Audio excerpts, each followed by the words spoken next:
Okay, what I'm going to do is, in a sense, to present a bit what we have been doing over these last 4 or 5 years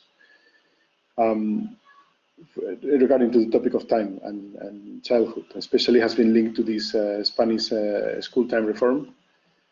And then I will, yeah, then I will also, where is this now? Okay.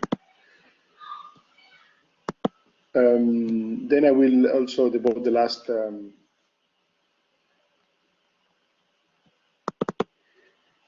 the future prospects. No, I think you can see it. Yes, we can. Yes, we can. And you hear me right? Okay. Yeah. Okay. Let's cross fingers then. Okay. So basically, yeah, the title of the presentation was Future Prospects and Opportunities for Networking and Collaboration, because the idea of this workshop, which is at the end of the second year of this 2-year project, was to also to think forward the results of what we have done, but also try to engage most of you who have been participating in these workshops to do some steps further. This is what I will focus at the end of the presentation. But before that, I would like to tell you a little bit more about how did we came here. And then, yeah, well, this is a slide that basically what it presents is the change in the school scheme, right? From extended, which is the green model, to compacted, which will be the orange model. Basically, the entrance times to the school doesn't change. What it changes is that they delay a little bit, a small break of half an hour in the morning.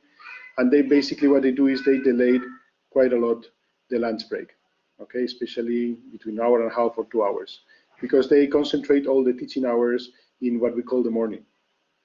And then they may offer, or according to legislations, they have to provide also extracurricular activities for children. So they can be picked on the same traditional hour, which was 5 o'clock. And they may even extend this until 6. And this data basically was also presented yesterday by Margarida, and we have different success in this change in different provinces of our region.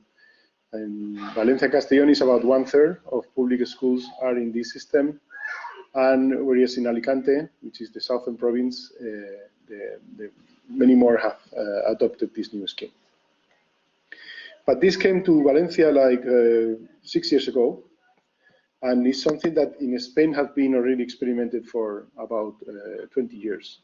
Okay, it started in Canary Islands, then it moved also to Galicia and Andalusia, and in different regions, as you can see in this map, have adopted it in a more strong or less strong way. No? These more in red are those who are basically between 95 and 100% of the public school has it.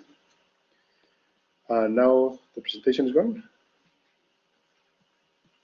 Or yes, indeed.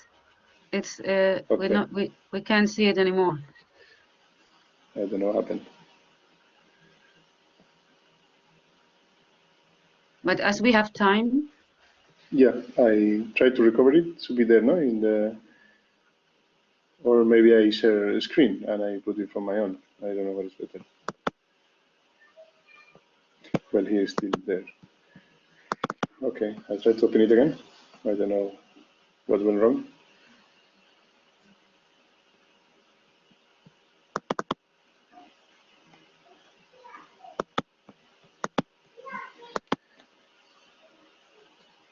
Okay, now I was already in the map.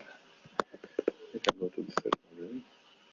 Okay, so yeah, basically what we have is more presence, especially in the than in the east, and variability also, especially between public and charter schools. Okay, with much more intensity in public schools of the adoption of the continuous scheme than in charter schools or private schools, which basically their incidence is much lower. So basically what we did was to, because the Parents Confederation of Associations of parents associations in the schools. They made us, they ordered us to do a report, and then we started investigating. And this is the report that we published with Sandra Viol.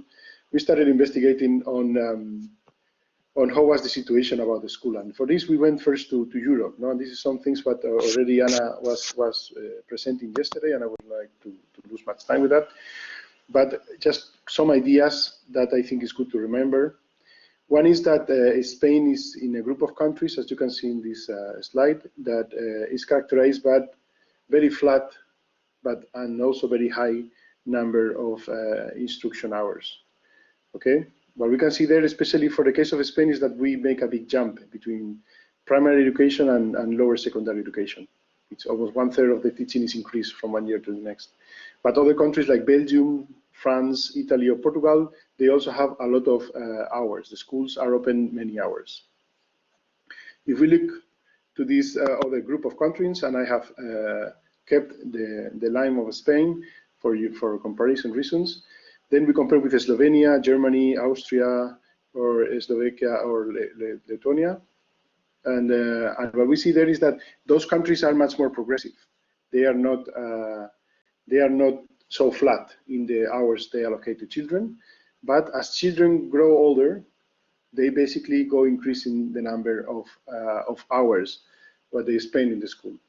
So this is much more adapted to their age.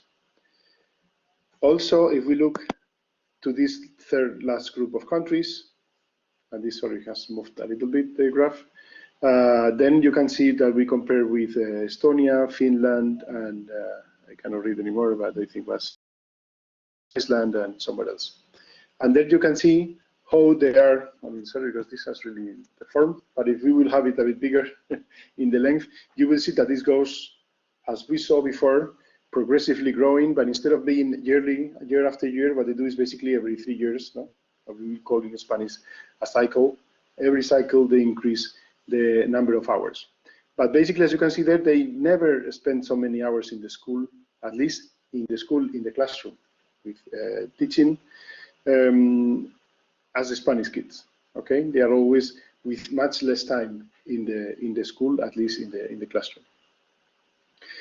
But another thing what we found in this comparison, and this was data from PISA, was that Spain, despite being among those countries who have more hours allocated to children in the school system, was also among the top in these 3 activities, right? Homework, study with a personal tutor, and support classes, or what we call also reinforcement classes. And as you can see, there is a ranking. I haven't put the figure to it, but you can see basically in the bottom, we always find Finland, okay? And Spain is always among the top, except for the last 4th row, which is a study with a family member, which in our understanding also requires that family members are home when we have to do the homework or the study, right? If these, as we know, Spanish, especially Spanish workers tend to work also until quite late, probably is one of the reasons why they cannot help their children. And the other alternative explanation would be also that they require certain level of qualification themselves in order to help high school children, because this is, as I said before, is PISA data, so it's children of 15 years old.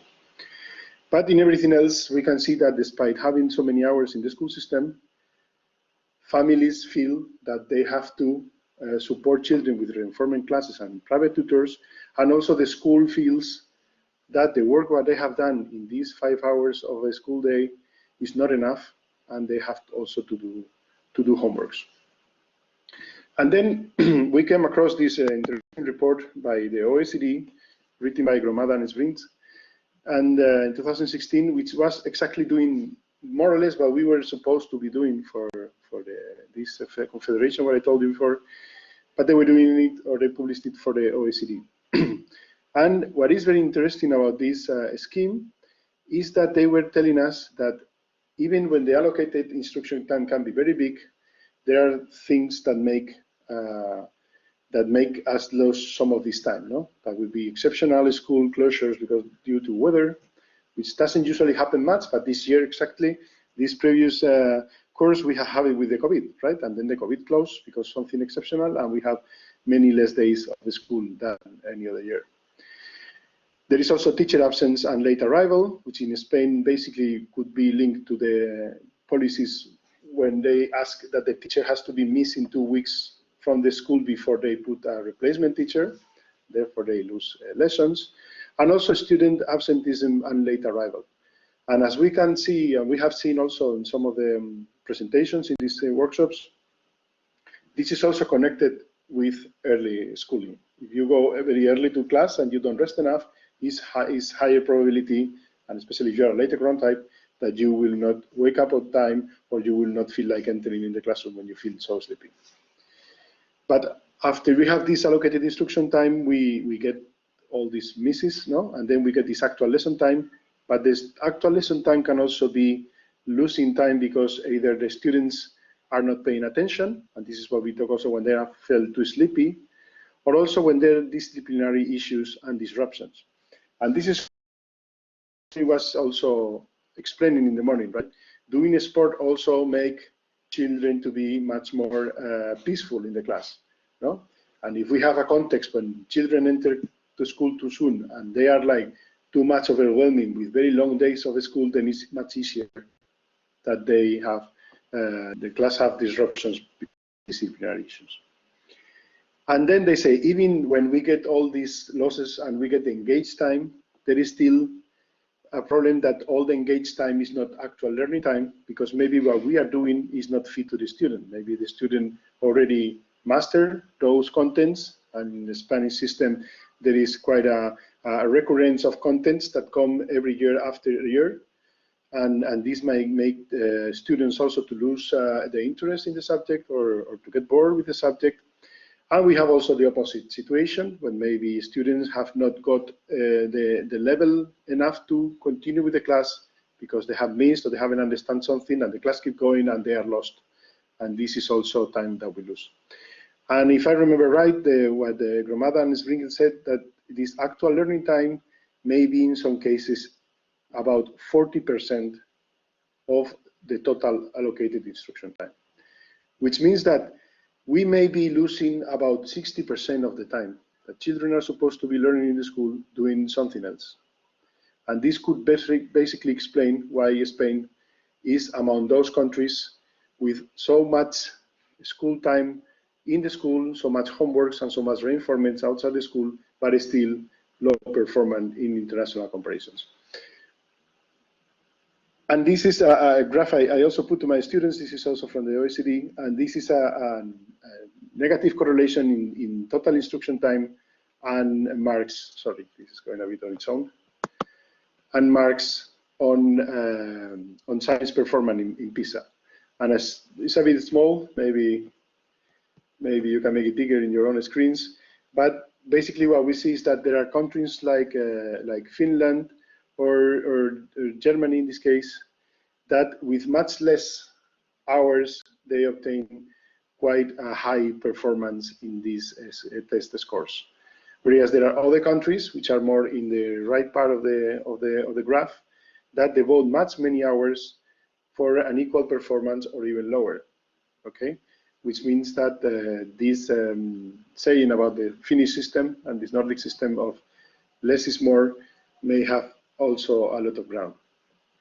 And another important association, internationally acknowledged also, is the idea of equality. And we have talked today a lot about the Finnish case, and Finland is also one of the systems, as you have in the graph, that is very equal in terms of how much, and this graph is equality is measured in the way of how much can you predict the students' performance in maths according to their parents' socioeconomic status. So those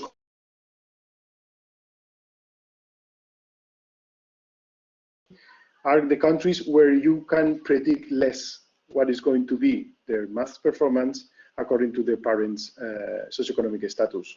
And those countries which are in the lower part of the graph are exactly those countries where you can better predict what is going to be the math performance according to their parents' socioeconomic background. And if you look at this graph, we have in one corner, in the upper, in those who are doing better and where is more equality, we have Norway, Iceland, Estonia, Finland, okay? countries that we saw before that had this less time, less long days of schooling, right? And in the other side, those countries which are more inequality and where the family background is much more important to tell what is going to be your success, we find Spain, Portugal, Belgium, or France, which are exactly those countries who have this model of high intensity number of hours or instruction hours per course. And then what we tried to do was to see whether we could find some evidence of whether this change in the school was having some effect in performance. Because there is, even if we live in the time of accountability and we have much more capacity to create indicators, what we found is that there is very little official published information about performance. Even in international surveys like PISA, TIMSS, or PIRLS, they don't register the type of schedule of the school. So it's very difficult to track whether some schools are performing better than others. There is some data, for example, from the Madrid region, but there the compact school day is very much associated with municipalities with lower socioeconomic index, and then for them it's difficult. Researchers from Madrid have told me it's very difficult for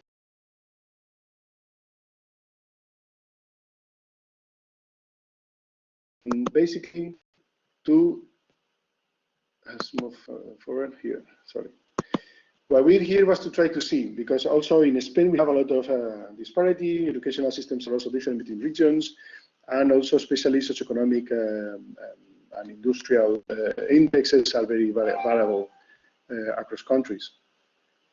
So what we did was we took the difference in PISA performance for each region, inside each region, between the students attending public school and students attending charter schools.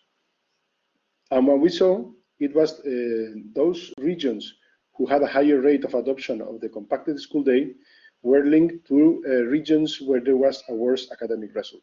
Worse academic result understood also in the distance between the public towards the concerted school.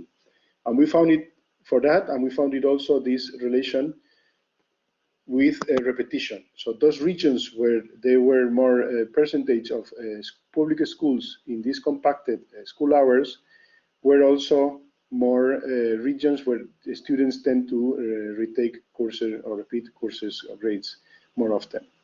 So there is some association there, and we were not able, of course, this is cross-sectional data. We cannot say that this because of that, or we cannot say whether they have this performance because of this type of school schedule, or that they adopted this school schedule because they had already some type of bad performance of students, and it was a way also to react to that. We cannot say this, but I think it was also a way to tell our authorities in the regional levels and also in the national level that this topic should be further researched, should be further investigated, and we should have clear data now after more than 25 years of progressively incorporating this type of school schedule. We should have already data about it. For the for the reasons why this should have a bad effect in learning, there were, of course, previous studies, also in Anglo-Saxon countries and also in France, which were analyzing the circadian rhythms also of attention and alertness. And I will not spend much time here. It has been also explained by other presenters in this serial of workshops. But basically, attention is low in the morning. It grows in the morning and it goes down very much around midday, and then it grows for certain things also in the afternoon. And this is a circadian process, and is a natural regardless of whether you eat or whether you make the break. You will have these ups and downs, no? And also the idea that for children these ups and downs are much more pronounced than for adult people. Now, for adult people, maybe you feel like you can put your head 1 second or 20 minutes down and you're fine, but for children can be much more sleepy, no? And then we have alertness, and then we have also tiredness. And this is studies from Santiago Staun, who joined us last year also in the seminar, the upper graph, and the lower graph is from Caride and his group in Galicia. And they both were proving that the level of the self-perception of tiredness by a student in the continuous or the compact school schedule was much higher at the end of the morning, at the end of this very long morning, than it was supposed to be in the afternoon. Okay, they acknowledge in the afternoon, especially for smaller children, the tiredness is higher than in the morning, but when you make the morning so long, the last part of this long morning is much worse than the afternoon. And then there were some results published about the first schools in our region who adopted this new scheme. And basically, most of them, here was I think 8 out of 9 schools, got worse punctuation in the performance test of the regional for that year, and also the following year when they were published. They also pointed that there has been a decrease in the performance of those schools in comparison with the other schools. The problem is after that we never got more data. No more data has been published. I hope now with Margarida, I have the feeling that we can access this data, and we hopefully soon we can give you more information about how this schedule has affected school performance for children. And then, because from the administration, of course, you can also control for variables as socioeconomic status and other type of variables that can help to understand this issue. And then, with studying all these case and casuistics of the school, then we got with some very important ideas that I think has transformed also of line of research, no? Opening much more towards health, no? And towards a health issue and well-being of children, not only performance but also well-being and healthy lifestyle. And one of the things is, of course, sleep. No, children need to sleep enough. And they need also to eat well, and this is something, for instance, that has come up also today in the morning discussions in Finland and in many Nordic countries, also in Estonia. The main lunch, or this one warm lunch, is publicly subsidized. It's paid by the state because it's understood that it's an equality policy measure also, and children are eating in the school every day. This allows to have an organization about the break of eating much reduced also in terms of time, because you are not expected, like in Spain, to go back home like in the old times, go back home, have a lunch, and come back to school, right? Then this also allows to make things more compact. But what is relevant here is lunch has to be guaranteed either by the families or by the state, right? For example, I was thinking in the case of Estonia, kindergartens, if you enter before 9, you get a breakfast. If you're a child and you enter before 9, you get a breakfast in the school, right? These things are very atypical in Spain. No? In Spain, you even have to bring your own sandwich for the middle morning break, because you will get only a lunch if you have paid or if you have a grant to have it in the school. But nutrition matters, and also nutrition matters in terms of the timing. So we have also discussed yesterday the idea that you have to be awake enough to have a proper breakfast. You cannot have a big breakfast or a good breakfast if you are still very sleepy, right? And this is many kids, especially teenagers, will skip breakfast to sleep 5 minutes more or 10 minutes more, right? But it's also, when do we have the meal, and how much time it passes between meals that is relevant. And then you cannot make a break without eating of 4 or 5 hours. It's often the case in this compact school day. And then exercise matters, and Joni has explained very well this morning. Also, Ulla has explained also how the organization of the classroom could favor also that children are more free to move and to stretch their legs and to change spaces and furniture. something that that I think we have to still learn very much from our case in Spain. And then the idea that chronotype matters, and this was Julia yesterday explaining it perfectly. And here I see that I cite some of her work when I talk about this topic.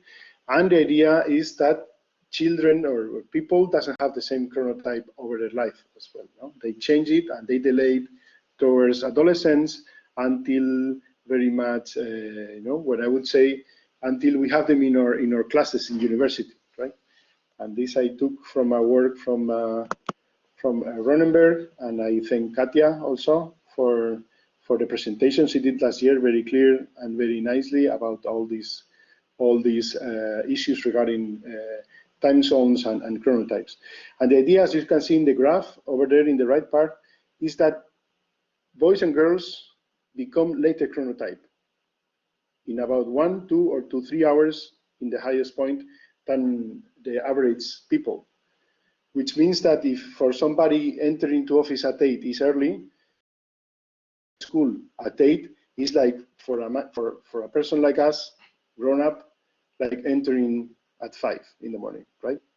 And this is something that that gets even worse when we talk about the time zones, because as you can see in this graph, Spain is in the same. Yesterday we were saying, no, in Spain is in the same time zone than Germany, but not even Germany. We are also in the same time zone as Poland, right?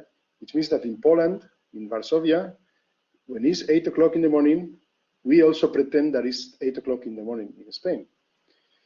And you can see that we are basically almost not 2, but 1 zone and a half, one time zone and a half.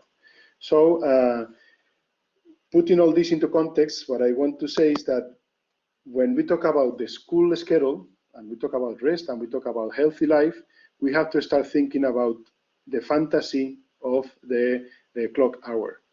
And we have to start thinking that when we are saying to our children, you enter to school at 9 or you enter to high school at 8, actually in winter we are asking them to enter to school at 8 and high school at 7. They are entering at 7 school and at 6 the high school, okay? And this is not taking into account that they will be delaying even more their own circadian cycle because of this delay in the chronotype.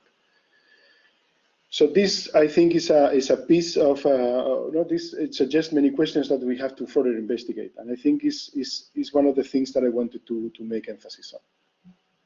Regarding the data, what we have been able to analyze with the time use survey, what we can see also is that there is a difference, and this is something that I yet have not found a clear explanation why does this happen. Because schools and high schools, even if they are compact or extended scheme, they start at the same hour, either 9 or 8 or 8:30, depending on the school or the high school. But basically, there is not a substantial difference on whether they start according to type of scheme. But as you can see, there is differences in how much they sleep. Okay, people who attend high school in continuous, they sleep up to 16 minutes less than those who attend high school into extended scheme.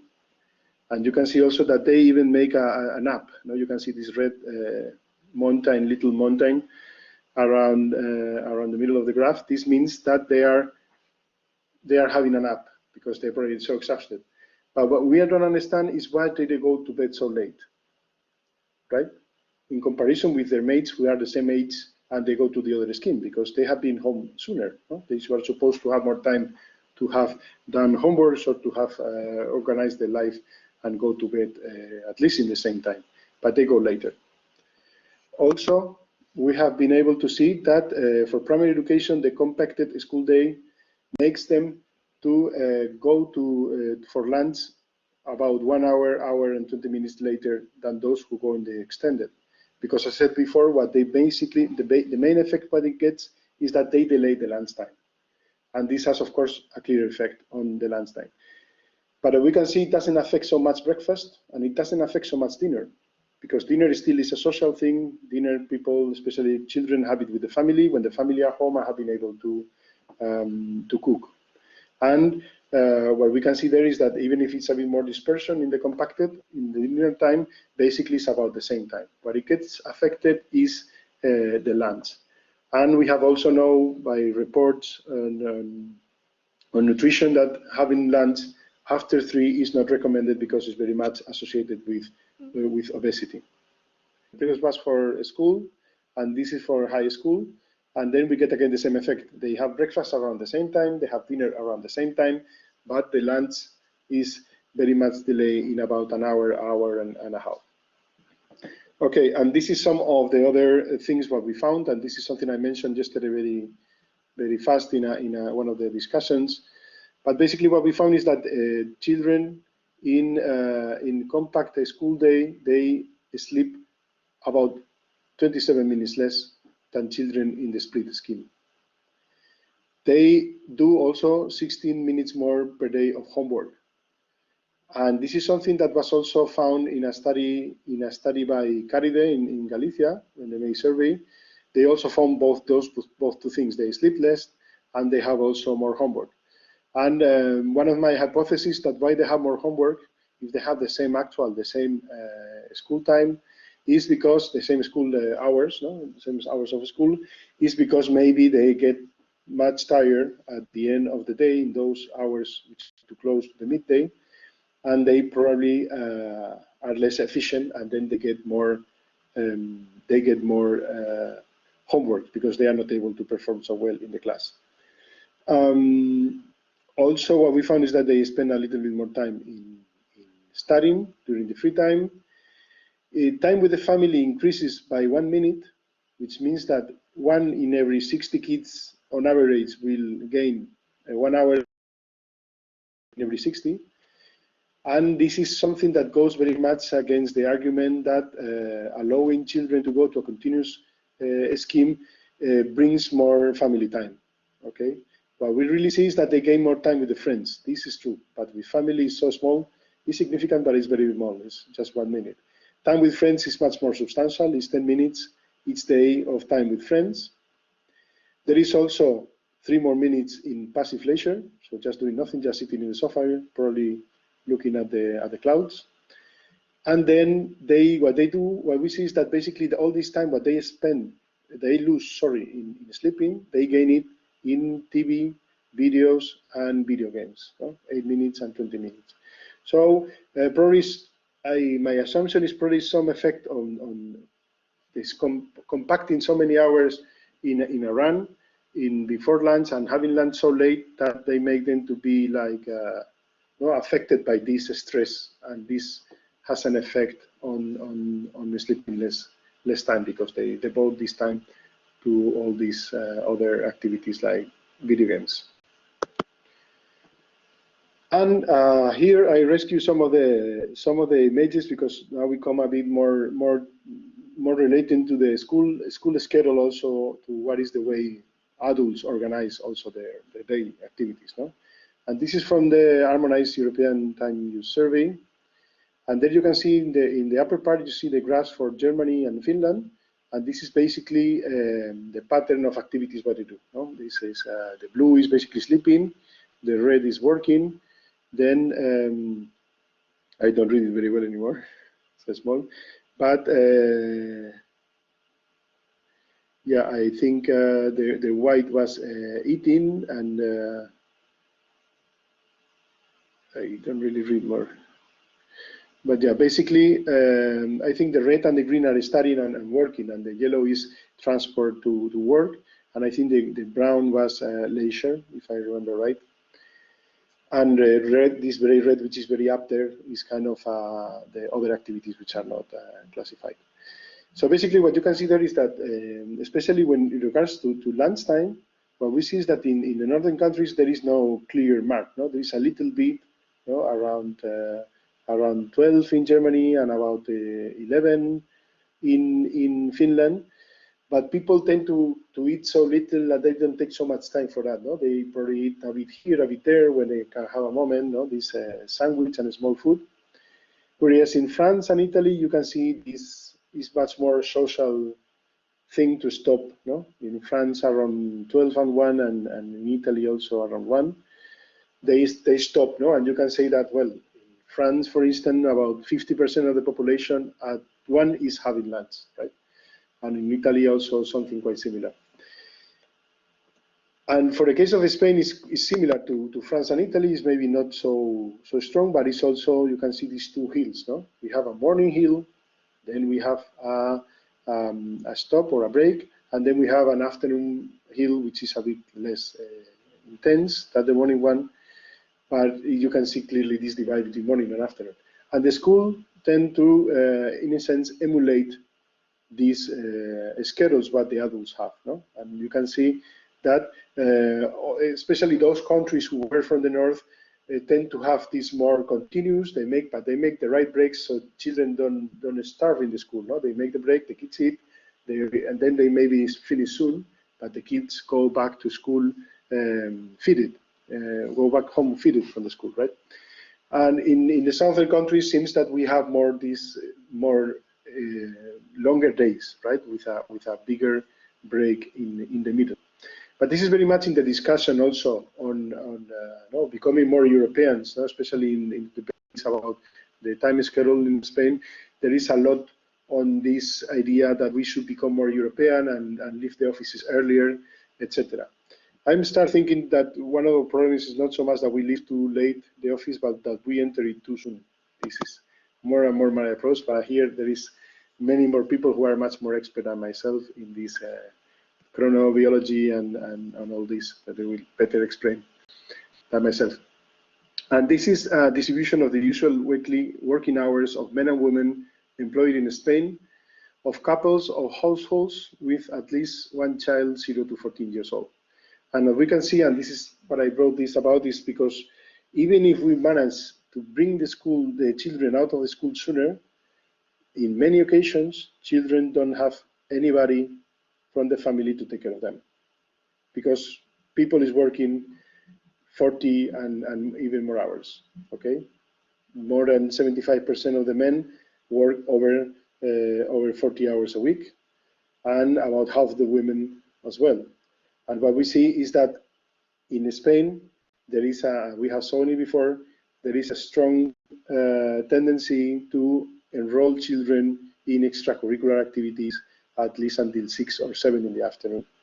So there is, from one side, there is a pressure to compact the school day so people can be more with the families, but on the other hand, the reality is not that, right? Children are still coming out, and they are either on their own, or they are taken care by the grandmothers, or they are attending.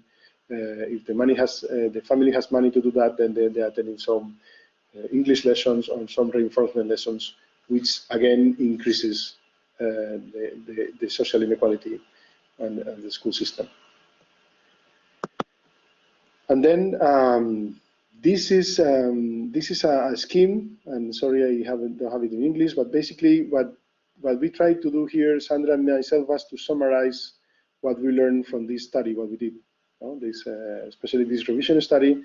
And this is what we suggested that could a school reform could try to achieve. No, there we have the yellow color. The yellow color is we say the care, no, the care part of the school. The people who has to enter earlier to work and drop the kid still, or the people who come later from work and still rely that the kid is going to be in the school system.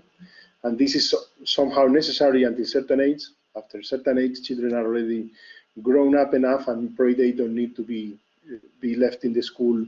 They can come on their own on the right time. Then we talk about reinforcement time, which is the blue, and this is something that we should think that the school should have some time where they have teachers, and it's part of the working time of the teachers, but there is not actually with the whole class, but they can use it to work with the students who are more in need or require a certain degree of bigger attention.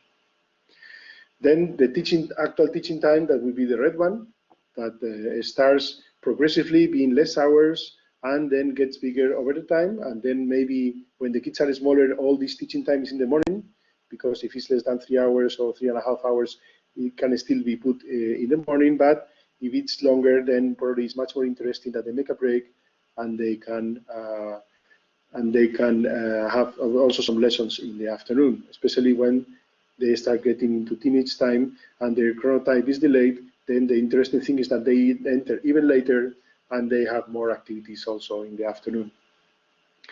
And then there is this green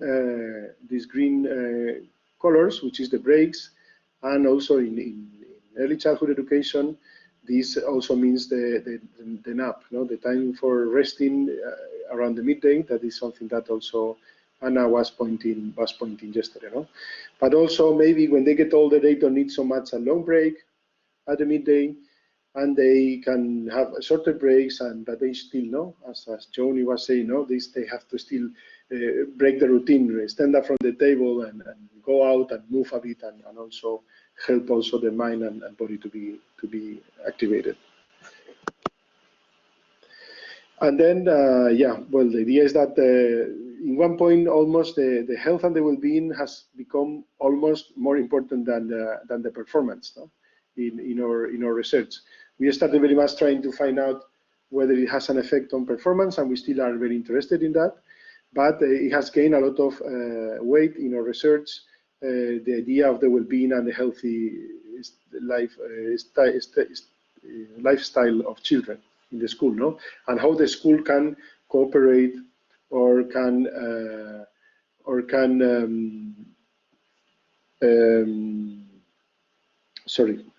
can cooperate or can contribute or can be a burden for that. And then, because of this health and well-being, no, matters so much, the idea is also to enter, as I think I have said a couple of recurrent times during these discussions, to enter into this black box of the school, no, and how it's better to organize the calendar, and how it's better to make the breaks, and also how it's better to offer an education that is organized with more flexibility, that allows pupils to find their own route, their own portfolio, and their own piece, no, of developing what they have to do. And also in terms of pedagogies, no? And this is something also that we were discussing this morning with Ula and with Yafeng. The idea that we may get better to understand what type of activities in the school are better fit for certain goals, no? And how children enjoy more the lessons, and what is the better moments for them to understand what type of things, no? And I think we need much more research on that, as well as times and spaces also to work more with students who require more time, no? And this is this graph, which is in the bottom in the right part, no, that shows two curves, no? The discontinuous curve is the learning time or the learning curve of those who are good students or have a good understanding of the topic, and the continuous line is the line of the progression of those who don't get a so good achievement, and they even require more time even not to get so far, no? And if the school is always given the same, no, this idea of one fits all, if the school is always given the same and doesn't have this buffer time to work with those who need it, then we are not able to compensate for these inequalities or these differences in learning. And then, and I'm coming closer to the end of this presentation. I think I've tried to reflect it also in the programs, that the need for multidisciplinarity in this type of research. I think I have been learning many things about health and about pedagogy and about psychology and about biology in these last years than never before, right? And still I have to understand many more things about neurology, nutrition, psychiatry also. There is many things which are interconnected and affect, no, in this puzzle of the well-being of children and youth. And I think these type of seminars are a good example of this idea that we can learn very much from other colleagues, even from different disciplines, who have also put their interest into the life of children and youth. And to finish, and this will be the proposal that I wanted to bring to this forum, also for the people who participated in the first and in the second seminar or workshop, and also very much with the hand of SHE, Schools for Health in Europe, which is a very interesting network, as Caroline has explained just a moment before, which is very much focused in this idea of what has brought us here in these two workshops, right? The health and well-being of children and youth and how the role of the school has to play for this improving this quality of life of children. So then what I wanted to announce is that I'm preparing a cost solicitude to ask for a cost project to get finance to strengthen the network that we have started creating with these seminars, and of course making it bigger. Also counting with many of the members of the research group on the SHE network, and many other universities and institutions that may want to enter into this partenariat. And the idea is, in the meantime, to facilitate. Well, this is one of the goals that Caroline was also explaining before. This is one of the purpose of SHE network. The idea that we are able to pass all the results of the research what we do and can be of interest of the schools and school communities, understanding not only schools at the board of the school, but also the families and the students and the pupils of the schools who may benefit from the research what we do. And also the idea to configure in the midterm some solicitude for our European project that we could try to implement transnationally across different countries to test many of the questions and the research questions that each of us individually in our small groups have been trying to advance, that we could also put it into context of a European project and have a collaborative research between us. And this is basically what I wanted to tell you, this proposal, and hoping that I can count with you, and I will come back for you, asking you with emails, etc., in the next months when this proposal starts growing and getting more clear. And basically, this is what I wanted to tell you, and thank you very much for your attention. I'm lucky that the connection, I believe, has worked fine. At least I have heard myself. And now if you would like to make some questions, or thank you very much.